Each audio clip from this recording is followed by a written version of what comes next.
What is going on today, guys? AU here, and today we're bringing you the battle video of the team I put up yesterday, which was my top 50 international challenge, top 50 on Showdown, 38-7 in the international challenge team. Got Gudra, Durant, Togekiss, Grimstar, Jellicent, and Conkeldurr. Now, if you do want to know the team breakdown, I'm actually not even going to go through it at all in this video.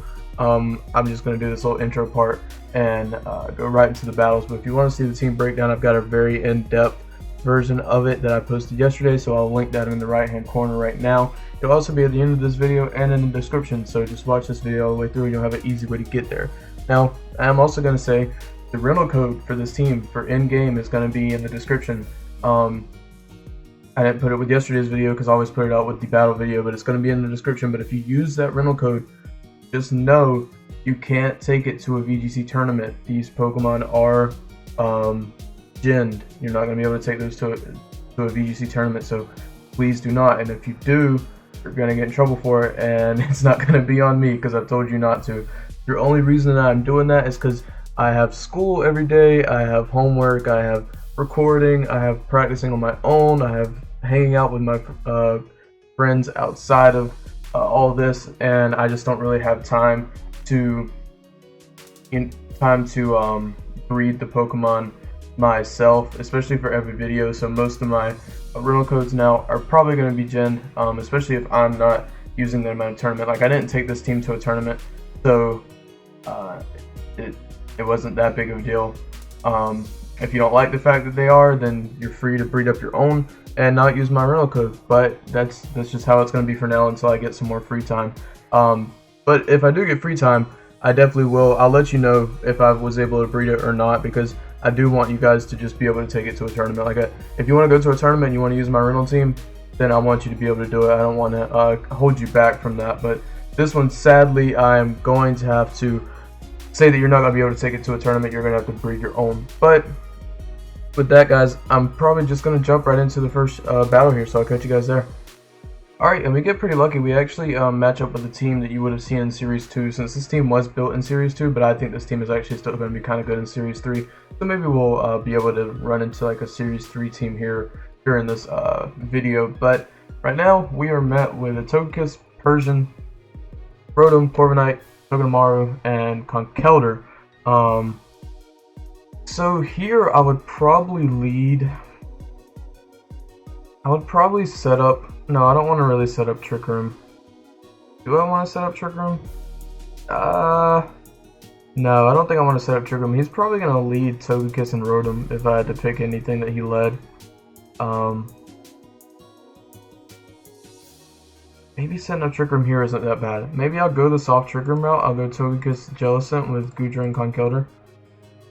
So he leads Persian and Rotom. That might be kind of bad for us, because he can fake out Togekiss and he might Oko Jellicent here. So maybe he doesn't even go for Jellicent. I don't know what he's gonna go for. I'm just gonna click follow me in Trick Room and we'll see what happens. So he doesn't fake out. He's actually fake tears, and that's fine. That's completely fine with me, because now I just go into Gudra and I max Worm into that Rotom and a Water Spout. Now, he is not Prankster. Yeah, he's not Prankster. So this Persian might not be able to get, if he's sashed, he probably will be able to get an attack off. Oh, he's bulky anyways. Like, he's super bulky. And we crit the Rotom. I don't think that crit mattered. And he does Parting Shot, which is a little annoying, but like, it's not the end of the world, especially with Water Spout Jellicent at full HP. That does mean, though, that we will KO this Togekiss with Max Lightning plus Water Spout. So that's what I'm going to do. I think that means we do that. They look pretty specially defensive right now. Okay, yeah, we do. Because of the terrain, we picked up that KO with the Water Spout there. But here, I'm just going to Max Lightning into that Corviknight, and I'm going to Water Spout again, and we'll probably wrap up this game. Soft Trick Room is just so, well, he gets rid of his flying type there, so this actually isn't going to do super effective damage. which means if he wants to roost stall here, I'm just gonna flamethrower, because at least we'll always be super effective if we flamethrower. So we roost, and we're gonna flamethrower here. Yeah, we'll flamethrower there, and we burn him, which is kind of good, and he's just gonna quit there because he's not gonna be able to do enough damage to us to come back from that. But yeah, the assault trick room of this team, as you can see, is just super strong. Goodra completely walls Rotom, which is why I don't think that crit would have mattered. Rotom can't do anything to Goodra. The only thing that it helped was it saved Jellicent, but even then we just get to bring in Conkeldurr, which gets guts boosted, and we can on the turn that we max lightning the Togekiss, we could have just max lightning the Corviknight and Rock Slid and probably picked up the KO on that Togekiss, and if not, got really close, so we would have picked it up on the next turn. But yeah, so that's the assault trick room mode, which I'm actually kind of glad we got to show off, and I'm just going to jump right into another battle here and we'll see how it goes. Alright, it's a Series 3 team with Kingler, and I actually really like Trick Room in this matchup here.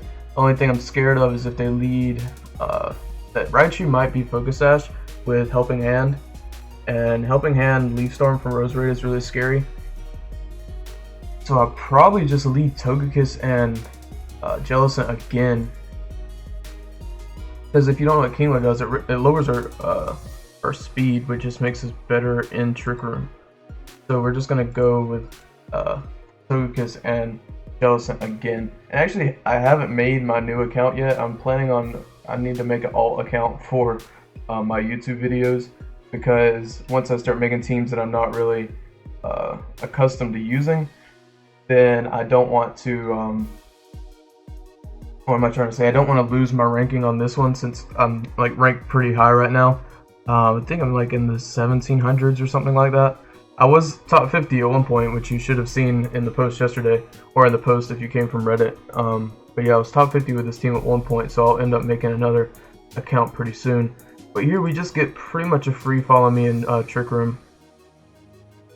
So he is going to max, we're going to follow me. He sleep powders a Togekiss, and he goes for a Foam Burst. That could be a little annoying. What I'm going to do here is I'm going to predict a sleep powder into this Jellicent, and I'm going to try to Dazzling Gleam, and I'm going to switch into Goodra here. Since Goodra has Sap Sipper, then Roserade can't put us to sleep, and it really can't even Leaf Storm us if he wants to go for a Leaf Storm in Jellicent's spot either. So yeah, we'll be pretty good there. So we're asleep on Togekiss still. He's just going to take out Togekiss. We make Goodra slower, which is great for us, and we get the Sap Sipper read, which is fantastic. And now here, I am probably just going to Water Spout and Max Flare into that Roserade. I'm Water Spouting just in case it's sashed. I'll be able to deal with the Kingler later, but I think we've probably won this lead right here. Now he could switch in, I don't know, he could switch in like Incineroar to take this Max Flare, but it's not going to take the Water Spout.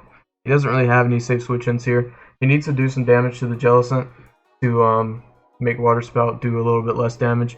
But at that point, I can just Strength Sap this Kingler, which is going to be really nice.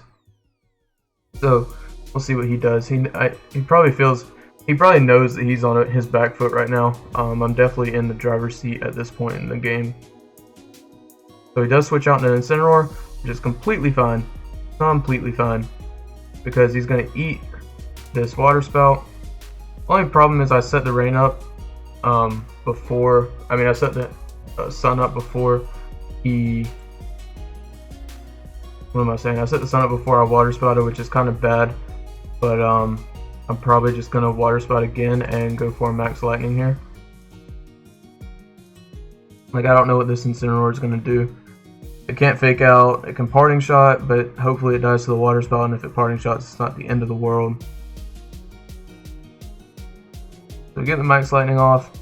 It goes down pretty low. Oh, he's actually faster than, he's slower than Jellicent, which is surprising to me. But we'll see what he has to bring in here. Maybe Wheezing.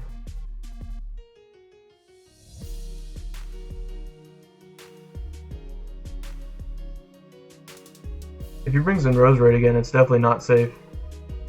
So it is Weezing. Alright, so that means that I want to take care of the Weezing. But at the same time, I want to keep Jellicent healthy.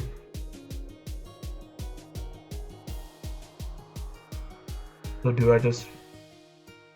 what do I do here? I think...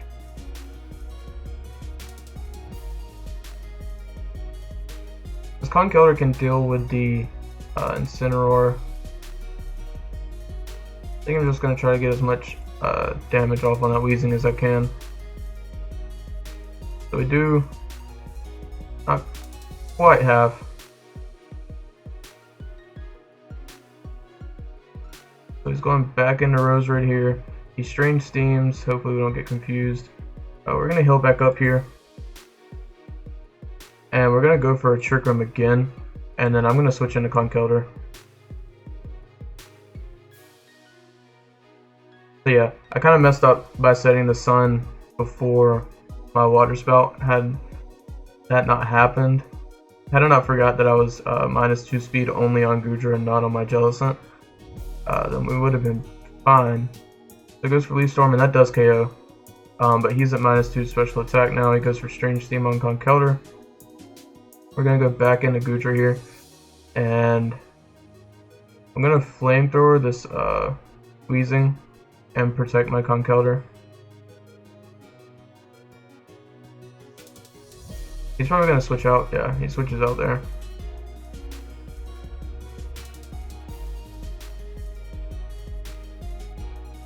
Only thing is, are we faster than the Weezing with our Conkeldurr? No. Because he, at slowest he can be is 58. We could be faster with Goodra. If we are, we KO here, and I can Mach Punch that Incineroar, but he's going to fake out Goodra. I will get the Mach Punch off. Oh, that doesn't even KO. What is this? Incineroar max defense? Yeah. Yeah, that's going to be pretty tough. I don't see us coming back from this unless he just can't hit us with his Roserade. I don't know if he has Sludge Bomb or not. Goes for Parting Shot here. My best bet is to take out this Incineroar. I guess he does have Sludge Bomb. Oh, and he gets the poison. That actually, I don't know. It probably didn't matter. But, yeah, had I not set Sun that first turn, because my Goodra was at -2 speed, which means that it was slower than my Jellicent, where it usually wouldn't be. So if it wasn't, then Jellicent would be able to Water Spout there, kill that Incineroar, and then, well, not kill it, maybe not kill it, maybe do kill it, but if it doesn't, then Max Flare would have picked up the KO. And if it does, the Max Flare hits whatever was on the other side. I don't remember what it was. But yeah, so that was kind of... Oh, I know why the Mach Punch didn't KO. Because Weezing's neutralizing gas. Cancel my Guts ability. Yep, I'm pretty dumb on... Like, there was just a lot of things that went wrong with that battle that I could have done better. But we're going to jump right into another one, and it'll be the last one for this video. Alright, so we are here against a Sand team, and they actually have a Trick Room-esque kind of lead, but the only things that really abuse that are the Tyranitar, which my Conkeldurr will outspeed in Trick Room anyways. But I don't think I'm going to go with Trick Room this game. I think I'm actually going to go with my Grimmsnarl and Togekiss lead and have Durant and Conkeldurr with it. They lead Indeedee Corviknight, but the Indeedee is not Psychic Terrain, so it's either Synchronized or on tempo. So we will have to see what it is, but I'm just going to set up a Reflect and Heat Wave and get some damage off.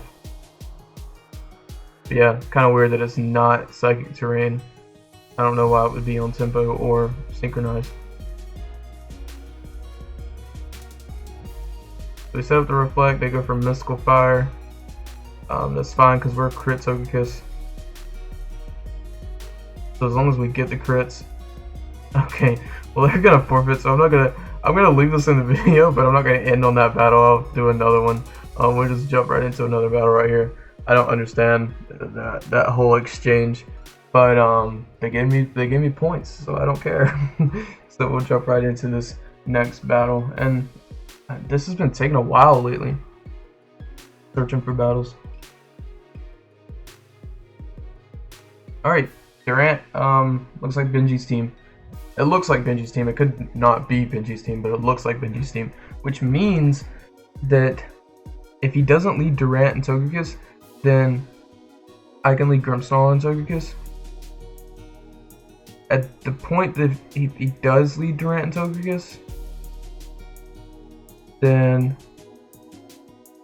we might have a little bit of trouble. But I'm gonna go Grimmsnarl Togekiss still. I feel like that's a good lead against this team. And let's see, definitely Goodra in the back for the Milotic, because Thunderbolt will help out a lot with that Milotic. And I think Durant. So it is Togekiss and Durant, which is a little annoying. It's gonna be a little hard to deal with, but if he doesn't click follow me, then I can get the Thunderbolt, because we're not gonna live through Reflect anyways. I can get the Thunder Wave off and Heat Wave. So he does click follow me, which is expected. And he goes for Grimmsnarl. Okay, so he just made a pretty bad play.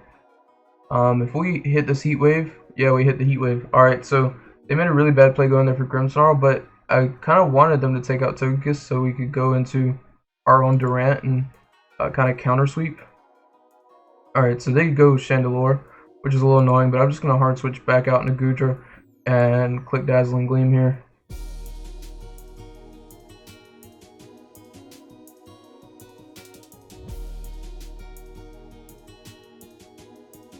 And I'm going to try to Thunderbolt the Chandelure. And Dazzling Gleam again. So he goes Milotic. Just fine. I just want to get rid of the Chandelure. Maybe we'll get like a para or something here. We don't get a para, but I think, let's see, his Heat Wave did 30% first time, 31% the second time. As long as he doesn't crit, it looks like we'll probably take out that Chandelure, which means I want to Max Lightning into this Milotic and just Dazzling Gleam again. Alright, so he misses Togekiss anyways, which is good. So we'll pick up the KO on that Chandelure, and then Goodra should be faster. Goodra's not faster, but it doesn't matter. They didn't coil or recover or anything. And then they would have to bring in Togekiss, and Togekiss would just get a Max Lightning. So we didn't really get to show off Durant at all. So that's because a lot of teams kind of they bring counters to Durant, but that's why I have Goodra, because the biggest counter is going to be fire types and special attacks in general. And Goodra just eats up any special attack. Like you saw me hard switch into a Heat Wave, eat like 3 Heat Waves, go into Muddy Water, and I lost, what is this, 23%. It's just like Goodra's insane. He's insanely bulky on the special side, which is why I think he fits on a Durant team like I have here. But hopefully you guys enjoyed this video. I did get 4 battles in, if you want to count the rage quit that we got. But yeah, so that's pretty much it. I guess that's where I'm going to leave you guys. So if you like what you saw, like, comment, subscribe, and I'll catch you guys in the next one. See ya.